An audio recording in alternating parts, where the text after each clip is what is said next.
combat on the streets of Caracas. Opposition protesters mount cameras on their motorcycles to show us the violence up close.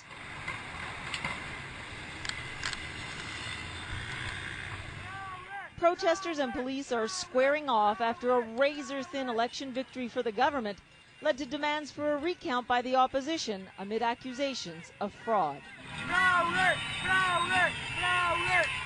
And the ferocity of these pitched battles is matched word for word by vicious verbal sparring between the two sides. You will not go to the center of Caracas to fill it with blood and death. President-elect Nicolas Maduro says the protests are illegal. Enrique Capriles, his election challenger, is still demanding a recount. Because I believe they haven't wanted to read Sunday's results. There isn't a majority in the country. There are two sides. This is not the divine inspiration Hugo Chavez had hoped to give Venezuela.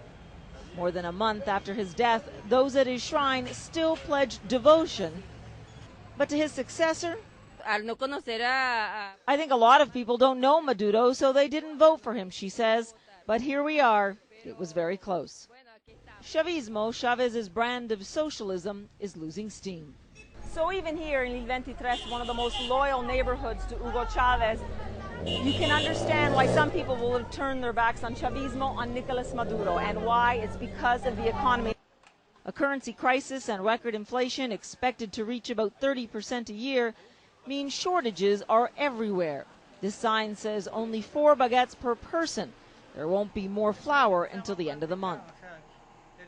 The owner of this bakery has allowed us inside, and he's trying to show us that, look, he's saying that the bakery store shelves here are not as full as they should be, that normally they would be full to the rafters. He also says he is down to his last 3 bags of flour, and this has never happened to him before. Now, despite this, he says he can't talk about this on camera because he is afraid of the consequences.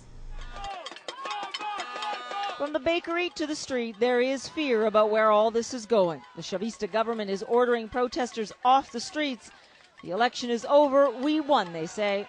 And the opposition is running out of ways to prove them wrong. Paul Newton, CNN, Caracas.